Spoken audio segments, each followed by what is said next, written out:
नमस्कार दोस्तों, welcome to Vijay study classes. मैं आपका दोस्त विजय। स्कॉलरशिप का फॉर्म यदि आपने फाइनल सबमिट कर दिया है तो अब आपको अपने कॉलेज में डॉक्यूमेंट सबमिट करने होंगे। चाहे आप किसी भी कैटेगरी के स्टूडेंट हो या फिर आप किसी भी कोर्सेज के स्टूडेंट हो, चाहे आप फ्रेश स्टूडेंट हैं या फिर रिन्यूअल स्टूडेंट हैं, तो आपको इस वीडियो में कंप्लीट इन्फॉर्मेशन प्रोवाइड की जाएगी। तो चलिए स्टार्ट करते हैं इस वीडियो को। सभी स्टूडेंट को अपने आधार कार्ड की एक फोटो कॉपी स्कॉलरशिप फॉर्म के साथ सबमिट करनी होगी। और आप यहाँ पर देख सकते हैं कि शैक्षणिक संस्था के कार्यालय द्वारा जांच कर टिक किया जाए। जब आप अपने स्कॉलरशिप फॉर्म का फाइनल प्रिंट लेते हैं तो उसमें आपके सबसे नीचे इस प्रकार का वहां पर दिया होता है। और जब आप अपने कॉलेज में डॉक्यूमेंट सबमिट करते हैं तो उस टाइम पर आपके कॉलेज में जहां पर आप डॉक्यूमेंट सबमिट करते हैं वो लोग इस पर टिक करते जाते हैं कि आपने कौन कौन से डॉक्यूमेंट सबमिट किए हैं। तो आप यहाँ पर देख सकते हैं कि आवेदक के माता या पिता या अभिभावक के आय प्रमाण पत्र की छाया प्रति यानी इनकम सर्टिफिकेट की फोटो कॉपी। और इसमें आप देख भी सकते हैं कि आवेदक के माता या पिता या अभिभावक का आय प्रमाण पत्र कहा गया है, क्योंकि बहुत सारे कॉलेज ऐसे हैं जो केवल पेरेंट्स का ही इनकम सर्टिफिकेट की फोटो कॉपी डॉक्यूमेंट के साथ सबमिट कर रहे हैं।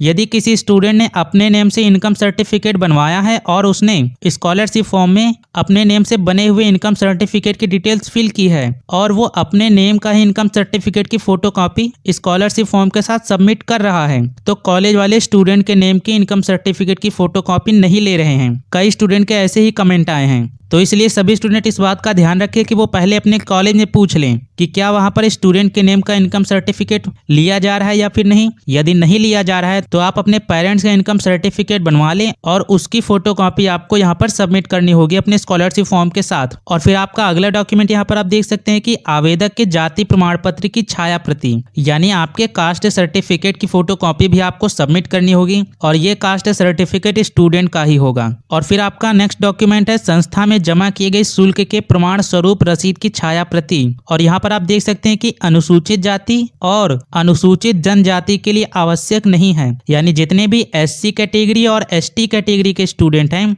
उनको फीस रसीद की फोटो कॉपी सबमिट करने की आवश्यकता नहीं है। बाकी जितने भी माइनॉरिटी स्टूडेंट हो या फिर ओबीसी कैटेगरी के स्टूडेंट हो या फिर जनरल कैटेगरी के स्टूडेंट हैं उन सभी को अपने कॉलेज में अपनी फीस रसीद की फोटो कॉपी सबमिट करनी होगी। आपका जब एडमिशन हुआ होगा या आपने जब भी फीस जमा की होगी तो आपको एक फीस रसीद मिली हुई होगी, तो आपको उसकी फोटो कॉपी करा लेनी है। और फिर आपका अगला डॉक्यूमेंट है यदि दो कक्षाओं के बीच में गैप हो तो आपको किस कारण से आपका गैप हुआ है उसका आपको शपथ पत्र यानी एफिडेविट बनवाना होता है। तो यदि आपके किसी भी दो क्लासों के बीच में गैप हो गया है तो आपको ये बनवा लेना है एफिडेविट, और इसमें आपको बताना होता है कि आपका किस वजह से गैप हुआ। और फिर आपका नेक्स्ट डॉक्यूमेंट है यदि छात्र हॉस्टल में आवासित है तो हॉस्टल द्वारा प्रदान की गई शुल्क की रसीद या प्रमाण पत्र की प्रति। यदि आपने कॉलेज में हॉस्टल लिया है तो आपको हॉस्टल के द्वारा जो आपको शुल्क की रसीद दी जाती है या आपको जो प्रमाण पत्र दिया जाता है उसकी आपको फोटो कॉपी सबमिट करनी होगी अपने स्कॉलरशिप फॉर्म के साथ। और फिर आपका अगला डॉक्यूमेंट है आवेदक के बैंक खाता के पासबुक की छाया प्रति जिस पर खाता संख्या एवं IFS कोड अंकित है। आपको अपने बैंक खाता के पासबुक की छाया प्रति यानी फोटो कॉपी ले लेनी है जिसमें आपका बैंक अकाउंट नंबर और आपका IFS कोड उसमें दिखाई देता है, तो उस पेज की आपको फोटो कॉपी करा लेनी है। और फिर आप यहाँ पर देख सकते हैं कि आपका नेक्स्ट डॉक्यूमेंट है हाई स्कूल के अंक पत्र या प्रमाण पत्र की छाया प्रति। आपका जो हाई स्कूल की मार्कशीट होगी आपको उसकी फोटो कॉपी करवा लेनी है, वो भी आपको यहाँ पर सबमिट करना होगा। और फिर आप यहाँ पर देख सकते हैं कि पिछली परीक्षा उत्तीर्ण करने का प्रमाण पत्र। आपकी स्कॉलरशिप में दो जगह आपकी एजुकेशन क्वालिफिकेशन की डिटेल्स फिल करनी होती है। एक तो आपको 19 नंबर का ये ऑप्शन मिलता है, इसमें आपको अपनी डिटेल्स फिल करनी होती है कि आपने विगत वर्षों में कौन कौन से शैक्षिक योग्यताएं हासिल की हैं, तो उसकी डिटेल्स आपको इसमें फिल करना होता है। और फिर आपका एक ऑप्शन होता है जिसमें आप गत वर्ष की डिटेल्स फिल करते हैं,